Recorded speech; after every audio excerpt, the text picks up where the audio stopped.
इस news के प्रायोजक है RSM unity developers. सिर्फ 21,000 में बुक करें 1 BHK फ्लैट, मजरेवाडी, सोलापूर।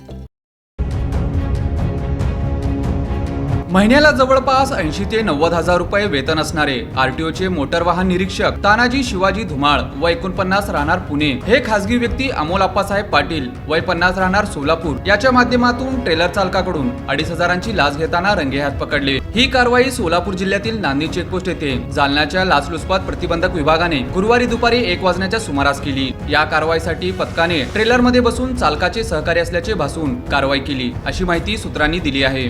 महाराष्ट्र कर्नाटक सीमेवरील नांदी जिल्हा सोलापूर येथील आरटीओ चेकपोस्टवर नियमितपणे वाहन चालकांकडून लाच घेतली जात असल्याची तक्रार जालना येथील लाचलुचपत प्रतिबंधक विभागाकडे एका ट्रेलरच्या चालकाने केली होती। यामुळे पथकाने पंच व तक्रारदारासह गुरुवारी दुपारी चेकपोस्टवर जाऊन पडताळणी केली, तेव्हा आरोपी तानाजी धुमाळ यांच्या कक्षातील खासगी व्यक्ती अमोल पाटील याने तक्रारदाराकडून गाडी पास करण्यासाठी 3,000 रुपये मागितले। नंतर तडजोडीअंती 2,500 रुपये लाच स्वीकारली।